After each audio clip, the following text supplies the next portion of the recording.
into this building 2 years ago now. This used to be a taxidermy for 50 years ago. Second time it looks very different than it was when we moved in. The only thing that stayed was that basketball hoop. Not a lot of these, no shooting. We are officially the 35th record pressing plant in the U.S. And I think there's up to like 38 or 39 now. But once everyone's talks are done, we're gonna fire up the presses and show you how they're made. You can see it in real time. I'll be around for questions. The rest of my team, Lacey, James, and Scott will be here to answer any questions. Everyone is creative. Everyone is creative. Thank you. Sharing is not about perfection. Sharing is about showing up, and it's about making connections.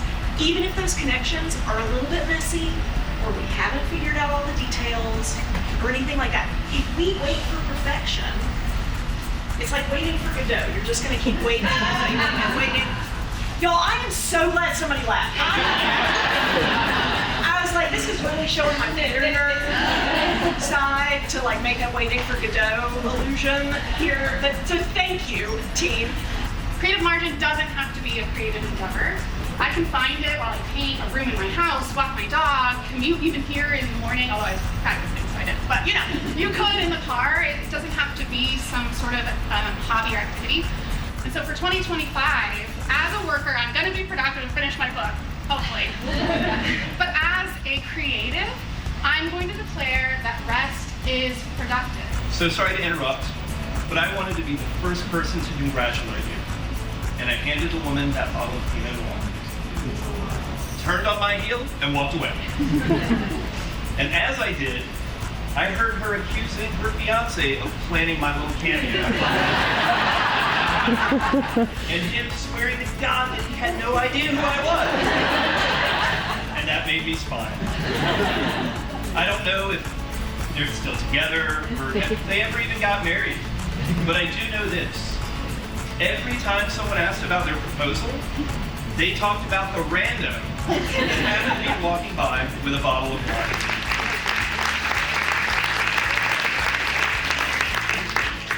And he said, you have 5 minutes and you have one word to talk about, which is the word cycle. And I went very literal with that. I talked to my wife and she said, well, talk about menopause. I'm like, well, I don't know anything about it.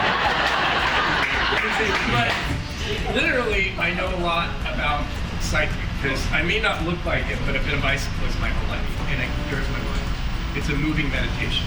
My monkey mind doesn't allow me to meditate. I can't sit still. But being creative, to me, is about being present.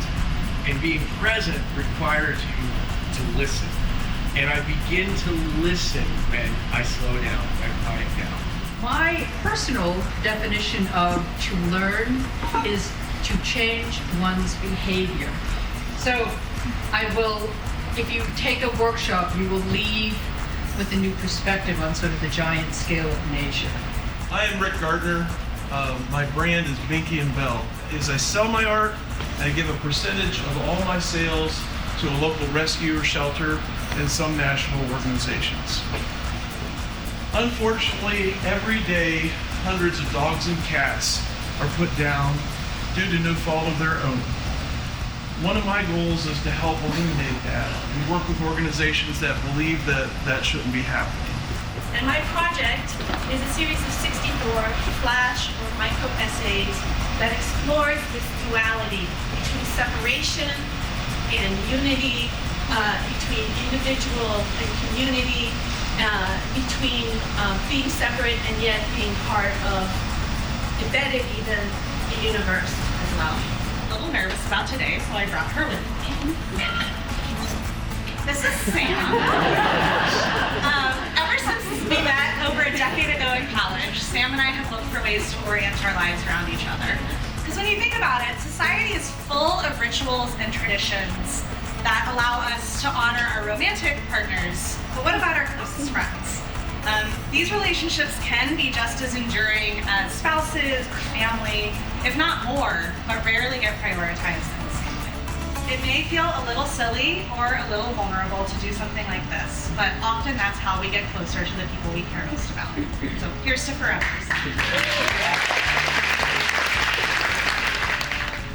It's very difficult to stand in front of people and talk.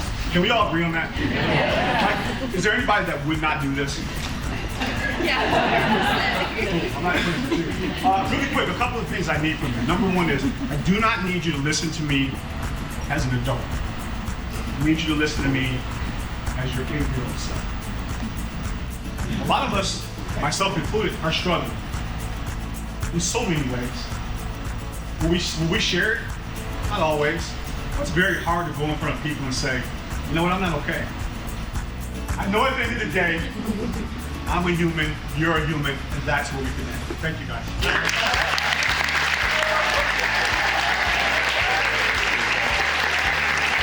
I love that energy. My heart rate's at cranking at 152. So I want to bring you somewhat at that level, okay? I'm pulling the loud, so I will. Killing time, doing pretty good, right? So, I consider myself a storyteller. I tell stories about why Midsommar is the best movie ever made. I tell stories about why the Buffalo Bills are going to win the Super Bowl this year. I tell stories about why Magic the Gathering cards are all over the house.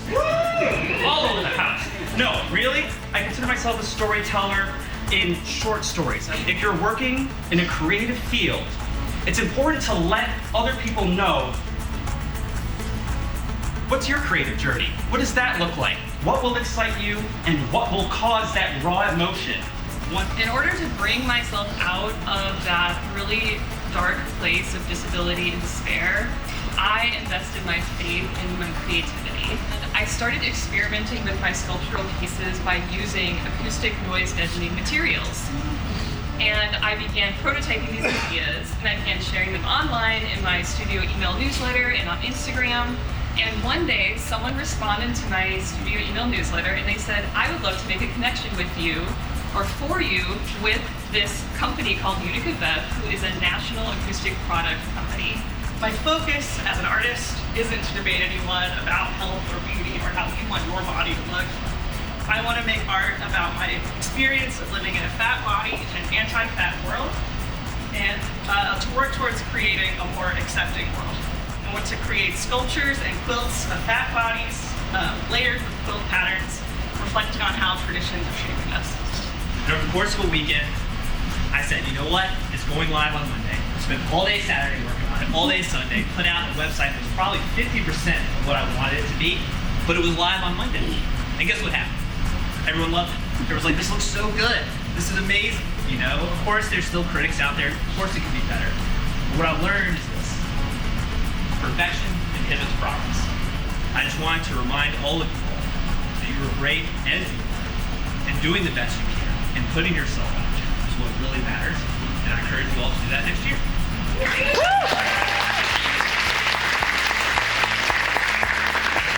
Quick straw poll, like, should we do this again? Should not do this again.